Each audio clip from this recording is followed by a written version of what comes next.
Hello दोस्तों, good morning, good afternoon, good evening, good night. आज हम लोग रेशियो और प्रोपोर्शन का और एक वीडियो लेके आए हैं जिसमें क्वेश्चंस लिए हैं आपका। इसका क्वेश्चंस लिए देखिए। एक त्रिभुज की भुजाओं का अनुपात 1:3, 1/3 / 1/5 / 1/6 रेशियो में दिया है। 1/3, 1/5, 1/6। यदि परिमाप 147 सेंटीमीटर दिया है, यदि परिमाप कितना दिया है 147, तो आपसे पूछा क्या है, सबसे छोटी भुजा की लंबाई क्या होगी। सबसे छोटी भुजा की लंबाई क्या होगी, या आपसे यहाँ पे पूछा सबसे बड़ी भुजा की लंबाई क्या होगी, या बड़ी भुजा और सबसे छोटी भुजा में कितना का अंतर है, या आपसे पूछ सकता है छोटी भुजा और बड़ी भुजा का योग कितना होगा। ये क्वेश्चन पूछा गया एसएससी सीजीएल 2022 में शिफ्ट 3 में 6/12/2023 में पूछा गया है। ठीक है, तो क्वेश्चन को कैसे सॉल्व करते हैं देखते हैं। एक त्रिभुज की भुजाओं का अनुपात इतना इतना दिया है। एक चीज याद रखिएगा हमेशा, जो अनुपात होता है कभी भी रेशियो में नहीं होता है। अनुपात कभी भी रेशियो में नहीं होता है। अनुपात जो रेशियो होता है कभी भी बट्टा फॉर्म में नहीं होता है। कैसा होता है, बट्टा के फॉर्म में नहीं होता है। जो रेशियो होता है कभी भी बट्टा के फॉर्म में नहीं हो सकता है। ठीक है, इस तरह। या अनुपात कभी भी दशमलव में नहीं हो सकता, पॉइंट में, दशमलव में नहीं हो सकता है, दशमलव में नहीं हो सकता है, इसलिए इसको काट दिया गया। तो कभी भी जो रेशियो होता है, अनुपात जो लिखते हैं हम लोग, कभी भी बट्टा के फॉर्म में और दशमलव के फॉर्म में नहीं हो सकता है। क्या हो सकता है, नहीं हो सकता, कभी भी बट्टा और दशमलव के फॉर्म में नहीं हो सकता है। ठीक है, याद रखिएगा। मतलब कहीं बट्टा में रहेगा तो उसको रेशियो में बदलने के लिए क्या करेंगे, देखिए थोड़ा सा इसको रेशियो में बदलने के लिए क्या करेंगे। देखिए कितना दिया है 1:3:5 इतना क्या दिया है आपका 1:3:15 और 1:6। तो सबसे पहले क्या करना काम है, देखिए ये 3, 5 और 6 का आप एलसीएम निकाल दीजिए। सबसे पहला काम क्या है, 3, 5, 6 का एलसीएम, और एलसीएम से सबके साथ गुना कर देना। जो एलसीएम आएगा, एलसीएम जो भी आएगा वो गुना हो जाएगा। ये जो एलसीएम निकलेगा, यहाँ पे भी एलसीएम गुना होगा, यहाँ पे भी एलसीएम गुना होगा और यहाँ पे भी एलसीएम गुना होगा। ठीक है, तो 3, 5, 6 का एलसीएम देखिए, 3, 5 एंड 6 का एलसीएम स्टेप से निकाल देते हैं। 3 1 जा 3, 5, 3 2 जा 6, और तो नहीं जाएगा। 5 2 जा 10, 10 3 जा 30, कितना हो गया एलसीएम 30। तो एलसीएम हमारा कितना मिला, 30 मिला। कितना मिला, 30। तो ये 30 से हमें मल्टीप्लाई करना होगा, इसके साथ भी, इसके साथ भी, इसके साथ भी। इस 30 से जितना एलसीएम निकलता है उससे हर एक टर्म में मल्टीप्लाई कर देना है। तो यहाँ अगर 30 आप मल्टीप्लाई करिएगा, यहाँ पे 30 आप मल्टीप्लाई करिएगा तो 10 आएगा। यहाँ पे 30 मल्टीप्लाई करेगा तो 5 का टेबल में 6 से कटेगा। यहाँ पे 30 मल्टीप्लाई करेगा तो 6 का टेबल में 5 से कटेगा। तो ये रेशियो आ गया। मतलब सबसे पहले इतना दूर तक इसको कन्वर्ट करना होगा। ठीक है, इतना दूर तक आपको यहाँ पे क्या करना पड़ेगा, कन्वर्ट करना पड़ेगा। 10:6:5।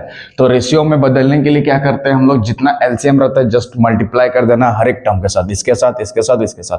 मल्टीप्लाई करने के बाद इतना आया 10, 6, 5। और त्रिभुज की भुजा, देखिए यहाँ पे त्रिभुज की भुजा, ये वाला भुजा, ये वाला भुजा का परिमाप दिया है। और परिमाप का मतलब होता है तीनों साइड्स का जोड़। परिमाप का मतलब होता है क्या, तीनों साइड्स का जोड़, तीनों साइड्स का जोड़। ठीक है, तीनों साइड्स का जोड़, तीनों साइड्स का जोड़।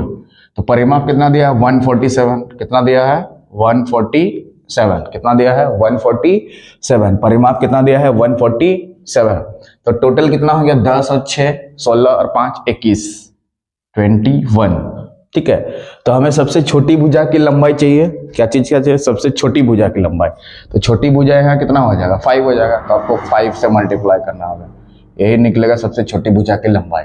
और सबसे बड़ी भुजा की लंबाई पूछते तो यहाँ पे 10 मल्टीप्लाई करते। कितना मल्टीप्लाई करते हैं यहाँ पे 10। 147 टोटल परिमाप दिया है और 21 टोटल क्वांटिटी है। क्या 10, 6, 16 और 5 21। ठीक है, तो इससे ये पूरा पूरा क्या हो जाएगा, कट जाएगा। 21 7 इतना हो गया, और 7 और 5 को मल्टीप्लाई करेंगे तो कितना हो जाएगा 35। ठीक है, 35 की उससे ना डी नंबर, तो डी नंबर हमारा करेक्ट आंसर हो जाएगा। डी नंबर हमारा करेक्ट आंसर आ जाएगा। ठीक है, तो इस तरह से आप यहाँ पे क्वेश्चंस डाटा कुछ भी दे सकता है, वह परिमाप की जगह यहाँ पे कुछ भी सबसे छोटी भुजा, बड़ी भुजा। अगर यहाँ बड़ी भुजा पूछता, ठीक है, यही क्वेश्चन में बड़ी भुजा की लंबाई पूछता तो यहाँ पे 10 बैठाते, ठीक है, और 7 और 10 काटते 70 आंसर आ जाता है। ठीक है, अगर पूछेगा छोटी भुजा और बड़ी भुजा के बीच में गैपिंग कितना, अंतर कितना का, तो दोनों का डिफरेंस ले लेंगे। योग पूछेगा तो उसका जोड़ देंगे। यही क्वेश्चन में आपसे पूछता कि बड़ी भुजा, तो यहाँ पे 7 ए अलग लिखते, 7 से तो कट जाता है, और यहाँ पे 10 लिखते हैं ना, 7 10 70 हो जाता है। सबसे बड़ी भुजा की लंबाई क्या हो जाता है, 70 हो जाता है। और छोटी भुजा और बड़ी भुजा के बीच में कितना का अंतर, तो 70 और 35 के बीच में कितना का अंतर, 35। दोनों का योग पूछेगा तो दोनों को जोड़ देना है, तो 105।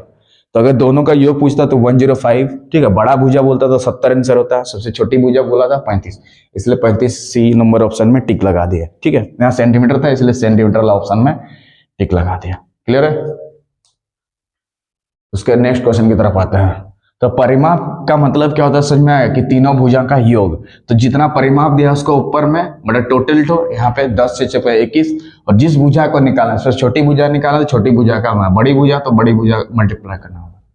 ठीक है, क्वेश्चन रेडी। सेकंड क्वेश्चन,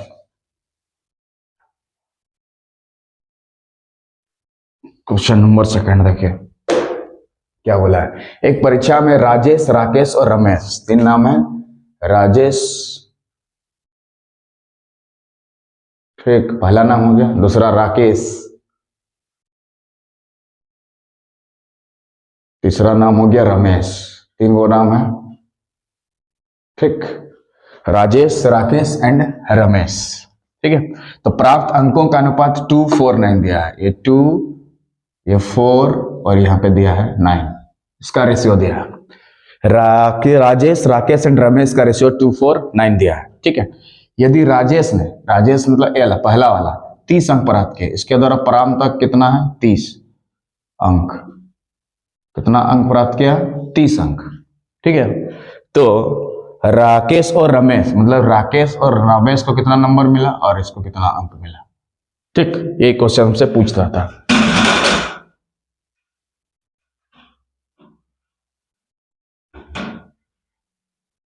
ठीक है, ये क्वेश्चन आपसे पूछ रहा था।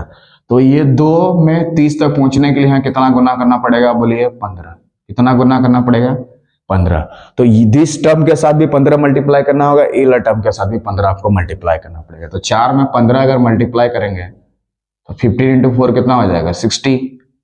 कितना हो जाएगा, 60। यानी ये पता चल गया कि राकेश को कितना अंक मिला, 60 अंक मिला। कितना अंक मिला, 60 अंक मिला। इसको भी उसे मल्टीप्लाई करेंगे 15 के साथ, 9 5 15, 135 अंक मिलेगा। कितना अंक मिलेगा, 135 अंक। ठीक है, कितना अंक मिलेगा, 135 अंक। तो राकेश को कितना अंक मिले, 60। राकेश को कितना अंक मिला, 60। देखिए, राकेश को कितना मिला, 60, और रमेश को कितना मिला, 135। ठीक है, 135 या 60। ठीक है, तो इस तरह से क्वेश्चन का सॉल्यूशन हो गया। कितना कितना अंक, मतलब टोटल अंक कितना हो जाएगा। अगर प्राप्त अंक टोटल अंक पूछेगा तो 30 60 90 और इसको जोड़ दो।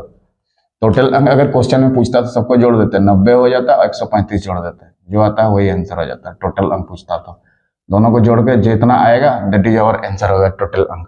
ठीक है, तो राजेश का अंक दिया था, दोनों का अंक निकालना था। ठीक है, उसके प्राप्त अंकों का अनुपात इस टाइप का दिया था, 2:4:9। तो ये सब का रेशियो भी आप निकालिएगा तो वापस उतना ही आएगा, किसका, 30 का, 60 का, 135 का। इसको ऐसा नंबर से काटना है जिससे सब कट जाए। पहले 3 से काट लो, तो यहाँ 3 से काटेंगे 10 हो जाएगा, यहाँ कितना हो जाएगा, 20 हो जाएगा, यहाँ 3 4 12, 3 5 15। फिर आपका 5 से कटेगा, 5 2 10, 5 4 20, 5 9 45, 2:4:9 रेशियो है। देखिए, इसका मतलब हम लोग जो बनाया क्या है, बिल्कुल सही है। ये चेक करने के लिए कि जो प्राप्त अंकों का जो रेशियो है इतना इतना दिया, सही में हो रहा है कि नहीं। ठीक है, तो इस तरह से ये एग्जाम, एक क्वेश्चन सबसे पूछा था CCL टाइप 2 2023 में, पिछला साल 2023 में पूछा गया था क्वेश्चन। ठीक है, so if you like the video please subscribe the channel so that you can watch this type of video। तब तक के लिए जय हिंद, जय भारत।